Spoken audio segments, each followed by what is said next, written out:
Today I'm interviewing Collin Vold, and Collin Vold is a real estate agent, and I've known Collin for, are we going on 5 years?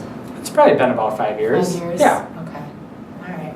So today you're going to learn more about the real estate world, and he's going to talk about some myths that he wished he could debunk, and we're going to talk about home ownership, the difference between that and actually renting, and even some Super Bowl 52 laws that you might want to take into consideration if you are renting out your home.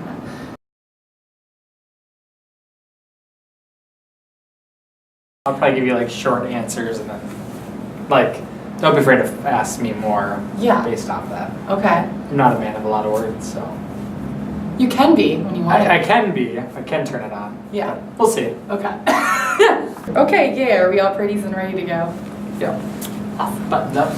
Okay. But I haven't seen these questions yet.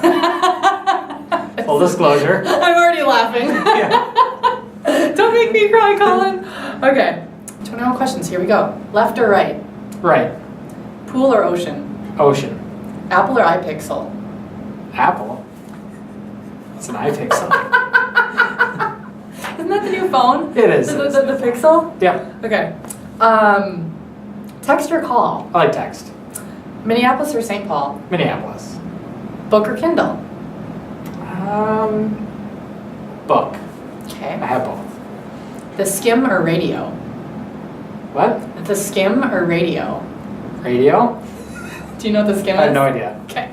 Not that cool. No, I'll Tell me off the air. I'll tell you about it later. West or East Coast? East Coast. Favorite color? Blue. Last time you were starstruck? I met Randy Meyer from Fox 9 News and I was starstruck. Okay. First job on the books? Gas station. Giving or receiving gifts? Giving. Favorite lunch spot? I like Lemongrass Tide Brooklyn Park. Ooh, that sounds really good. It's amazing. Wow, okay. Mac or PC? Mac. Okay. Trending or already over it? Already over it. I'm like a hipster when it comes to stuff. I'm like, I'm already over it. I get over things quick. Movie or Broadway? Movie. Okay. First thing you think of when I say Minnesota State Fair? Cheese curds. Typical. Typical. You hop on a plane right now, where are you headed? Florida. You go there often too. I try to go there, at least Okay. once a year. Okay. Going there next week too. So. First thing you think of when you see the letters AF?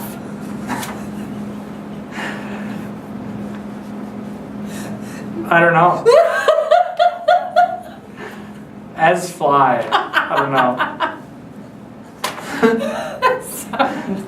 Pet peeve. Yep.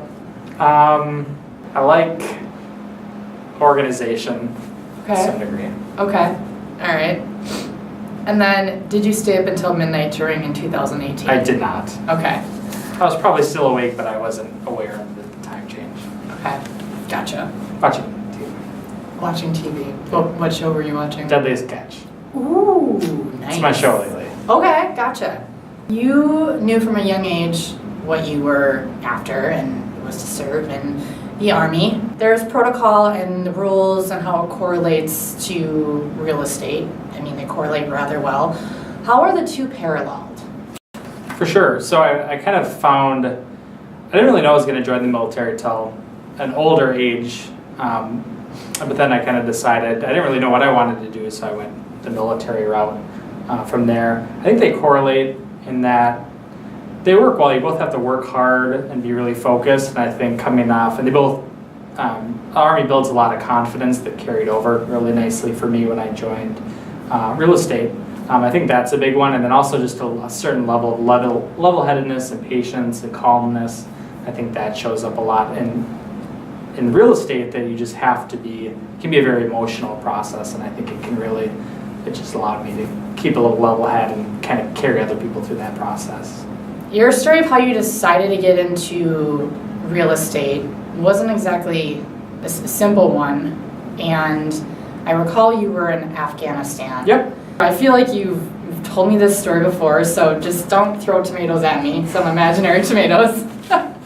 But tell me about, I want to rehear this story so I can get it locked in my brain. For sure. Because I think it's a really, it's a pretty cool story in my opinion. Yeah, definitely. So I was in Afghanistan, and still at this point, I mean, this was probably 2 years after I got out of high school. I still didn't really know what I wanted to do after the military. I knew I was going to be in the military for 5 years, but I didn't know what I was going to do after. And then we were in a small base where all of us had to stay up for 1 hour in the middle of the night. I don't know, it was probably 2, 3 a.m. And it just popped in my head like, wait, that's what I'm supposed to do. I think after I get out, that's exactly what I'm supposed to do. I'm supposed to get into real estate. And I had no experience with real estate. I was 20, I just in the Army. So so that was my mission from then on. And then, I had another 3 years in the military. So, when I went to Iraq, I brought a lot of real estate books with me. I would email agents back here in Minnesota. They were young and successful, and I asked them how they did it. And that kind of went from there.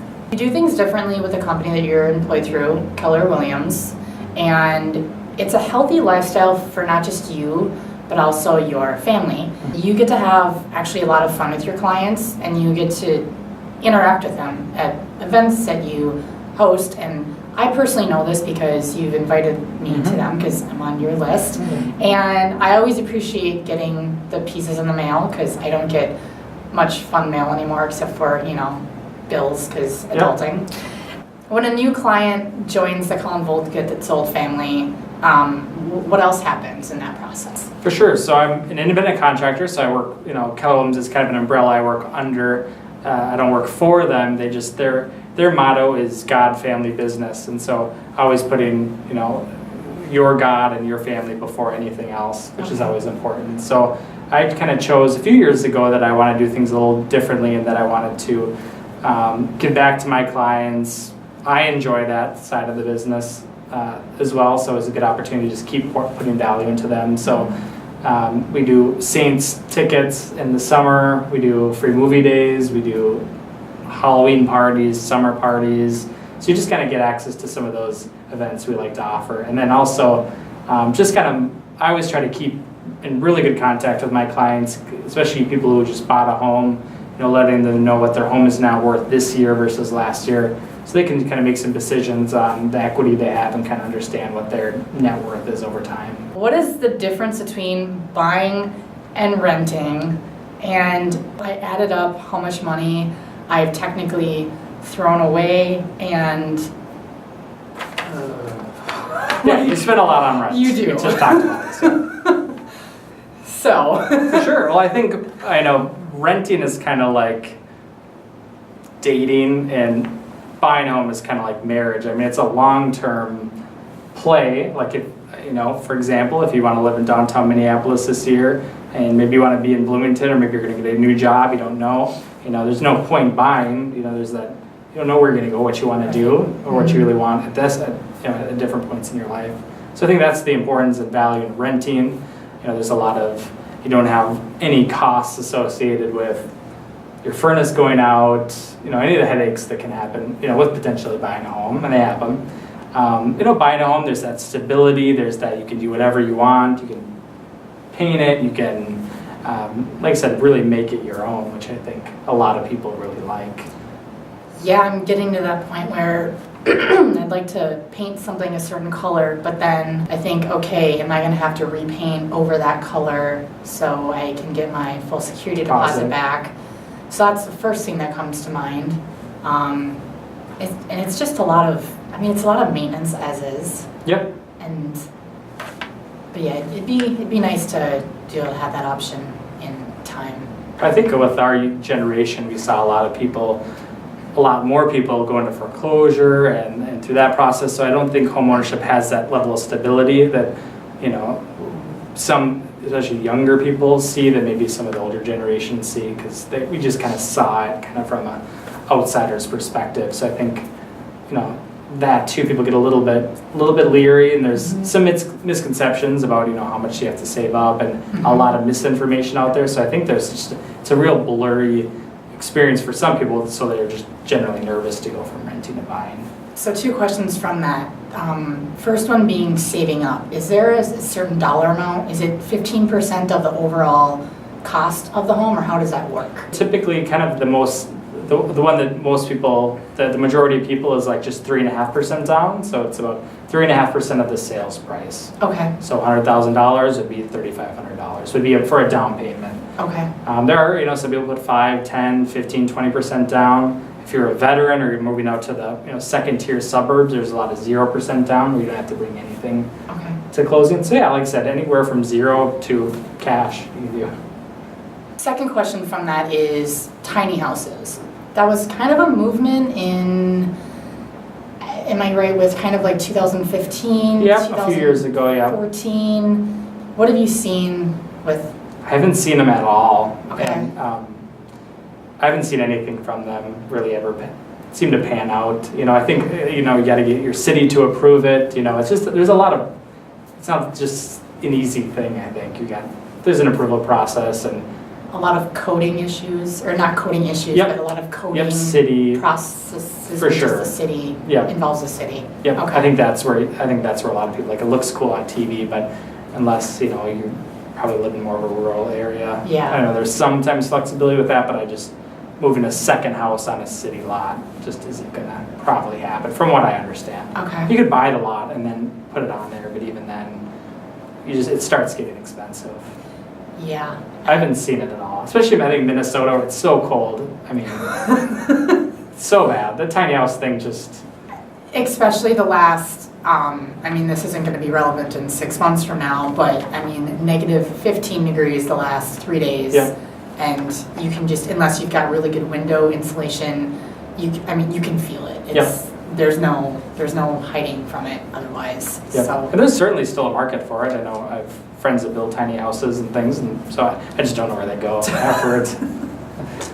I only asked because I thought of that, number one, and number two, at first it sounded like it was going to be a thing, and clearly it isn't. So I think that moving to smaller spaces is definitely a thing. It will keep, we're just not seeing people building these huge 4,000 square feet homes. We're still certainly seeing it, but I think, especially younger generations, I think the minimalist approach and things like that, also not being tied to this home so heavily and having it such a part of your identity, I think that smaller footprint, we're seeing these small one-level townhomes, sell ridiculously fast, because I think for that reason people don't want the burden of sometimes that large 6-car garage, right.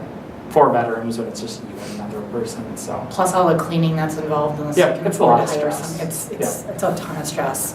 Super Bowl 52 is coming, and are there laws homeowners might want to take into consideration who are renting out their home? I asked this question because I know 2 people that are doing this, and I'm curious. I get that question a lot lately. I'd say the first thing is just make sure you're covered. So in terms from an insurance perspective, your insurance that you currently have probably does not at all cover liability from renters. So just make that phone call first off right away. You're still going to be you're still going to be a landlord. You're still going to be leasing your property. Most cities have a license that you need to apply for. A lot of them do have a short-term license you have to apply for that's minimalist in cost, so just understand the rules and regulations and responsibilities you have as a landlord. There may be an inspection where they have to come out and your home there. So those are probably the 2 big ones. If you have a townhouse or a condo, you probably don't have the right to lease out your space. Most associations don't allow transient leasing is what it's called. So very short-term leases. Most even associations that allow rentals, it's got to be at least 1 year. And there's big fines your association can put on you.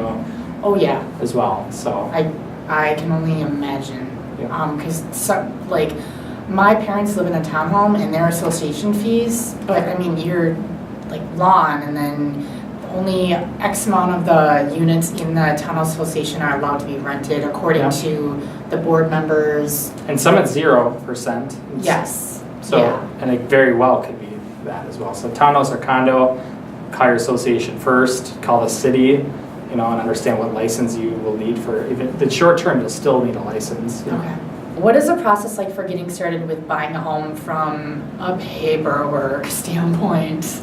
There's not too much right off the bat. The biggest one will be on the mortgage side of things, so getting bank statements, tax statements, credit statements, things like that. That's the bulk of your paperwork in the beginning with that, and it's really just kind of getting started. So like I said, the mortgage side of things, where all the paperwork is, once you find a home, you write up an offer and things like that. But not much on my side of things. There's really nothing. Usually we'll sign some sort of agreement.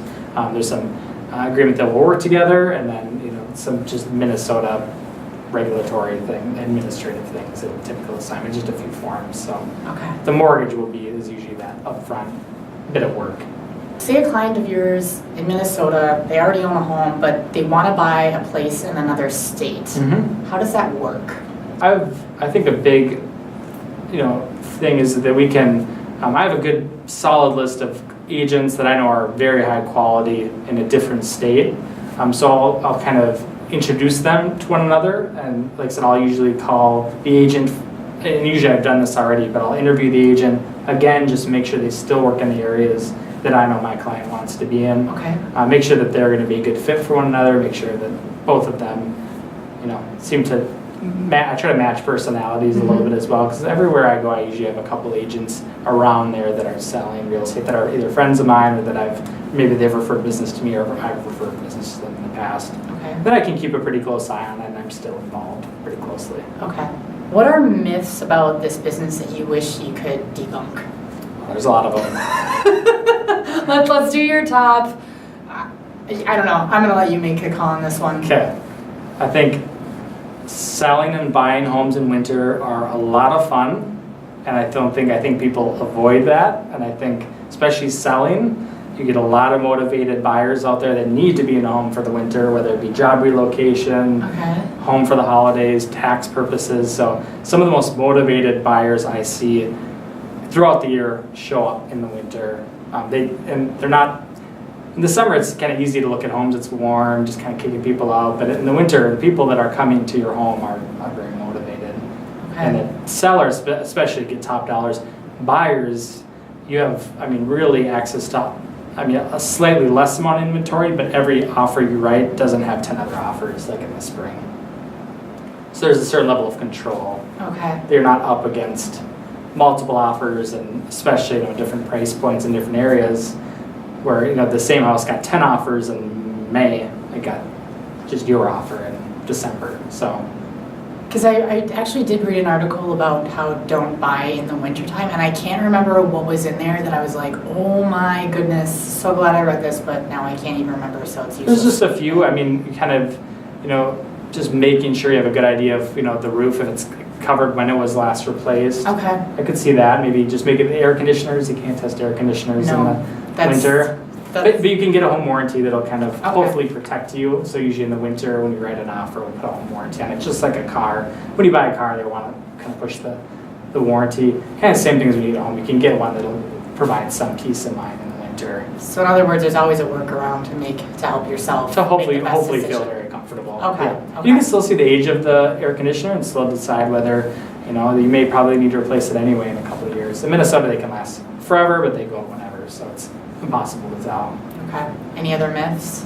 I think some people see, so I work for Keller Williams Realty, and they see an Edina Realty sign or a RE/MAX sign, and they think that I can't deal with that property. Well, most of the homes I sell aren't listed by Keller Williams or myself. They're listed through the multiple listing service, through the MLS, and we have full rights to every one of those homes. So sometimes people will call me and be like, oh, well, I would have used you, but there was a Coldwell Banker sign. And I said, well, yeah, most of the homes I sell are, other brokerages, so I think that's a big one.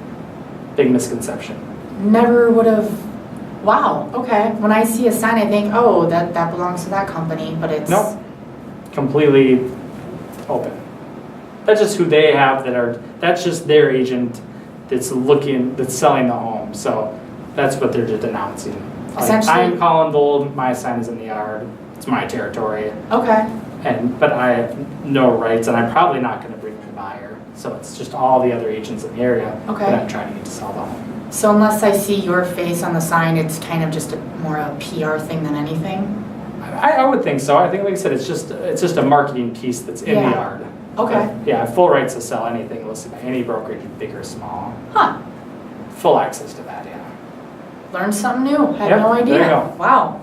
I think just general misinformation, like I said, that just go to an expert, get pre-approved, right? Some people think, I guess another one would be a lot of people will not get pre-approved or they'll try to delay that process later on and later on. It's good to get that pre-approval letter right away, just to know what you can afford. Yeah. I mean, even with you, for years, like I said, I introduced you to Angie just because I'm like, I don't know when you'll buy, but maybe you guys should start a dialogue, kind of understand how the process works on that side of things, and then you can move forward. Yeah, okay. I'm seriously in shock about the sign in the I had no idea. Wow. We're going to go off kind of a different part of the interview here. Podcast or radio? And if podcast, which ones are you currently listening to? Don't listen to a lot of podcasts. I do have like Audible, so I'll listen to just books and just 90% business, something along business books. Okay. The other 10%, usually I just listen to like historical nonfiction, just like stuff like that. And I have Sirius XM, so I listen to a lot of rap and other things as well. You listen to rap? I love rap, yeah. Really? Yes. I never would have. I love it. Okay. Just like I don't have to think about it. It's just what it is. I guess when you're feeling gangster. Yeah, always feel a gangster. Try to always feel gangster. Shout outs and bragging rights time. Everybody likes to, everybody should be able to toot their own horn every once in a while. Yep. So tell me about your biggest wins that you are super, like to this day, you're just like, I feel so good about that. I think a very small minority of agents even make it to year 2. I can't remember what the number is, but it's very insignificant. I think just making it 8 years in a down economy, I got in 2009, 2010. It wasn't good. It wasn't a good market. And I started a little more rural area, so it was really rough. And so just kind of making it through that process, I think that was something I'm proud of. 2 years ago, I was voted the best agent in my town. I thought that was pretty cool. Nice. It's a big city, a lot of agents, so nice. I thought that was a pretty cool high five. Yeah, high five. That was pathetic. High five. There we go. There we go. Okay, cool. Any others that you're feel just really good about? No, I think I've been able to create a good life through real estate, for my family, and be able to travel and open up a lot of opportunities. I think real estate's a great business for people to think about getting in as well. If it's just something that interests you or interests people, I think it's worth exploring. It's such a huge community, so many jobs within that I'm really passionate about seeing people explore that. Like you'll see even today, I posted, we had a career night coming up where potential agents come in and they have a conversation. I was just, a couple people popped in my head, past clients, things like that. I'm like, hey, just think about coming, Mm-hmm. I could care less, I get nothing for you being there, but I just fit the bill, Yeah, so. and it's good to see faces too. Yeah, so for sure. Yeah. Who have been some of your mentors in the process? I've had a couple different, I always try to have a couple people in my life that are a couple years ahead of me, and they usually kind of stay a couple years ahead of me, and people moving forward. So I have a couple good friends that are agents that are, like I said, got in 3 to 5 years ahead of me, and then I'm always just trying to chase. And I think, and that's not necessarily time, it's just even people that are ahead in that. People can be new and be ahead of you, so just people that are really hustling, moving forward. I believe strongly in mentoring. I mentor others. The fastest way to learn is to teach as well. So I always try to teach a lot as well. And then, I'm a big fan of having coaches. Usually, anything in your life you can get a coach for now. So I've always had, for the last at least 4 years, a business coach that I talk to once a week. I've had or every other week. Okay. That just kind of that's years out of me, many years out of me. That's kind of always pushing me forward and trying to get you to work outside your comfort zone. Big fan of conferences and training. I'm always traveling for training, usually at least 4 times a year. I'll go out of state to get some education I just can't get here. Okay. What kind of conferences do you attend?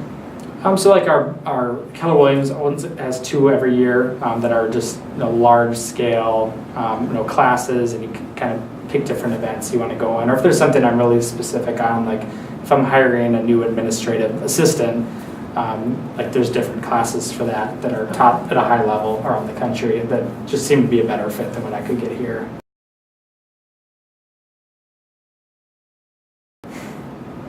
All right, perfect. Done. Done. All right, cool, yay. That was fun. I like the questions.